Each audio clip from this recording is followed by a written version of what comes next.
So we're going to talk about this big game. Who wins? Cowboys at Bills. We both have sort of made our prediction. Buffalo right now is favored by 2.5. I got the Bills. I am covering. Josh Allen has a great game, which I hope he has just a decent game because I'm playing him against him in fantasy in my first round of my fantasy playoffs. I'm also going against James Cook, so my emotions are toward a little bit here because I want him to go off, though not too much. But at the end of the day, I think Dallas gets tested here. I've had this game circled on my calendar, and listen, I need Dallas. As I said, it was one of these games. Even if they beat Buffalo, I think we'll be okay if we go and beat Seattle. But I think the Bills are red hot right now. Josh Allen is in a groove. The only thing that worries me about this game from a Buffalo perspective is if Allen turns the ball over and if that Dallas defensive line can get after a not very good Bills offensive line because defensive head coach Sean McDermott hasn't been able to fix their offensive line in 6 years.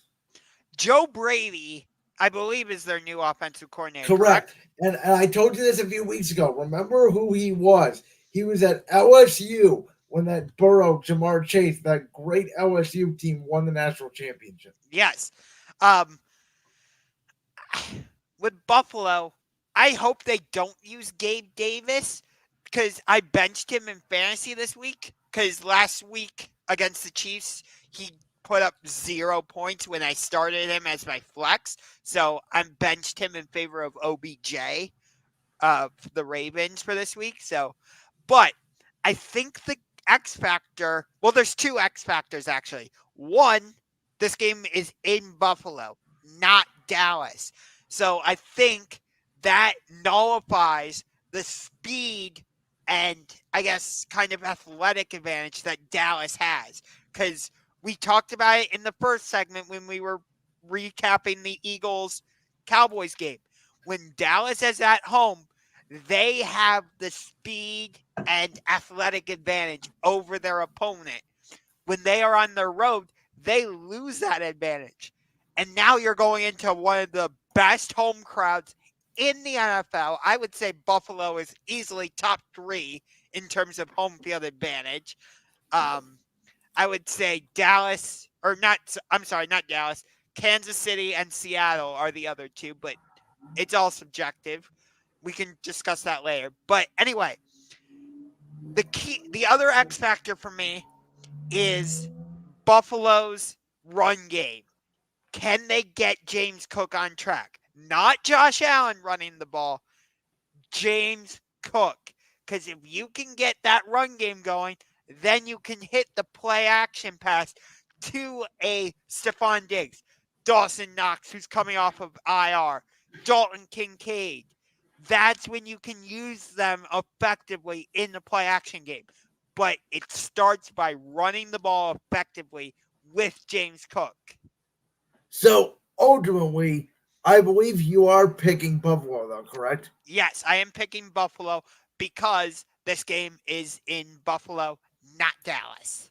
All right. Well, with that being said, Josh, there's other big Week 15 games on the slate, and I'm doing something different this week for Week 15 games because I say this every week. I always go by the window.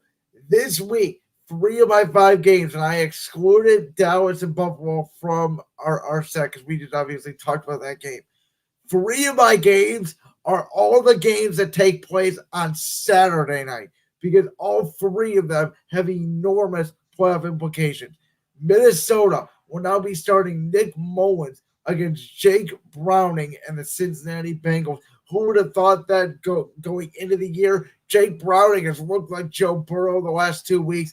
Nick Mullins came in well, to be honest, everybody thought it was the worst game of all time. I thought it was kind of fascinating to see who would score first in that Vikings-Raiders game. I couldn't keep my eyes off it.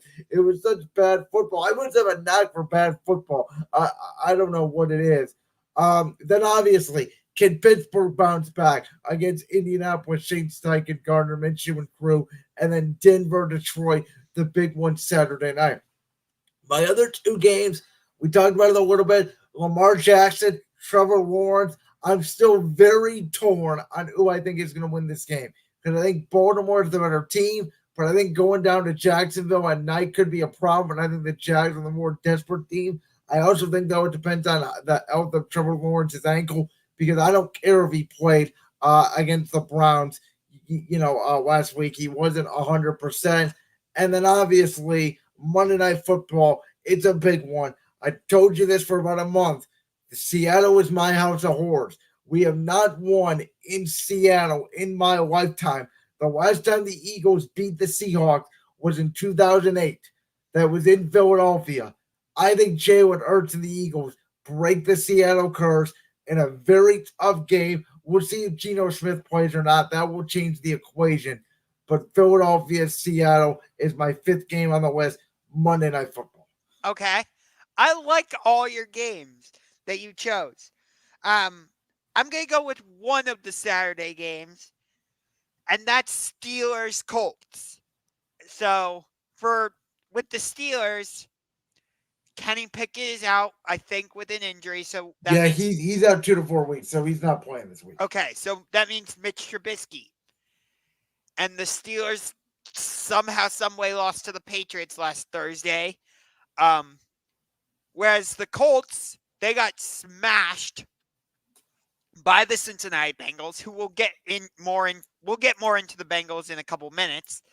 But before that, the Colts were on a roll off overall, having won, I think, like 4 in a row or something. So can the Colts get back on track against a banged up Steelers team, which I think the Steelers are going to fall out of the wild card mix. I ultimately do.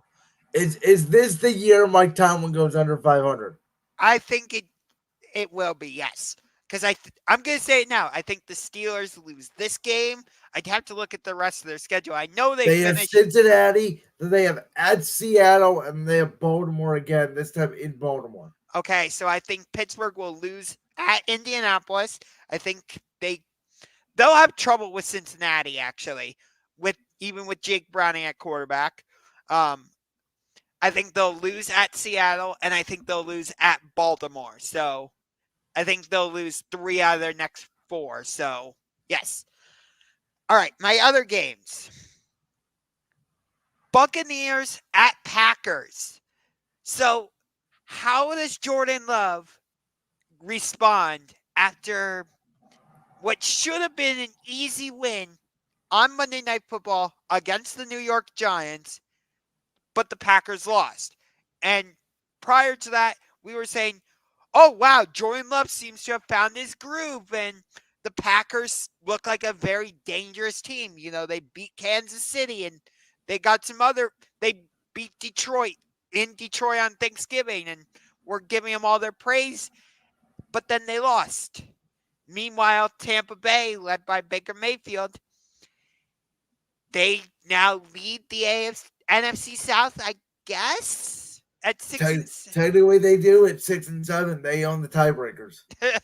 But so that just has a very interesting matchup to me. Baker Mayfield against Jordan Love, 2 quarterbacks that we have a lot of questions about on both sides. I would say Jordan Love has a little fewer questions than Baker, but he still has questions nonetheless. I agree with you about the Monday night game between the Eagles and the Seahawks.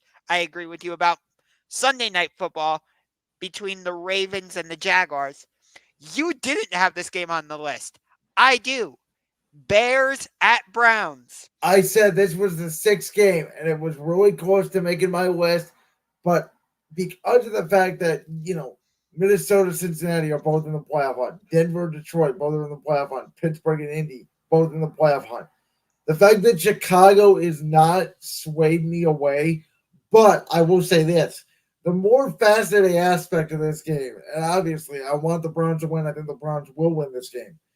If Chicago wins this game and Justin Fields continues to play well, you know what I'm talking about. The Bears draft. are the Bears are the number 1 pick in the NFL draft. Caleb Williams is a generational talent. Deep as him on a generational type talent for what you think could be maybe a generational type talent. Maybe he's very good. Maybe he's just having very good games in Justin Fields. For do you trade the pick? Do you drop Marvin Harrison? Do you drop Brock Bowers? What Chicago and New England and Arizona to an extent. The top three teams right now picking in the draft are the three most fascinating teams to me in this offseason because of the nature of this round. I don't even care what happens on the field. It's all about off the field for those three teams. Yes. But you look at this game, the last time the Bears came to Cleveland, Justin Fields got harassed. Yes, he did. The Browns sacked him 9 times. I think Myles Garrett had like 4.5 sacks or something. I think that was Fields' first start. It might have been, but regardless, the Browns have had a little bit of trouble against mobile quarterbacks this season. Russell Wilson gave them problems. Geno Smith gave them problems. Lamar Jackson always gives the Browns problems. And Justin Fields, he's a mobile quarterback. Can the Browns defense contain him? That's my biggest question. Browns defense this year at home has given up an average of 10 points per game. I don't know what it is now, but that was going into the Jacksonville game. Obviously, they gave up more than 10. I'm very fascinated to see who wins this game because DJ Moore isn't playing better for Chicago. It's a tough matchup against those Browns corners. Cole Kmet has been getting involved. The Bears' defense has been flying around. Can the Bears contain Kevin Stefanski, defensive minded head coach Matt Eberflus? It is a fascinating game, that Bears-Browns game. Yes. Right now, the Browns are a 3-point favorite. I'm surprised that. Yeah, I would lean Browns. I think that's about right. I think that's like about a cover. I think again last week the Browns were -3 against Jacksonville, and I love the line when Feather we all thought was going to play in that game. And that's why the Browns were favored. Yep. Because originally, when the line came out, the Jaguars were a favorite, but then the Lawrence injury I think I happened. like the Browns here -3, though. Again, we'll see based off the numbers when they get updated tomorrow.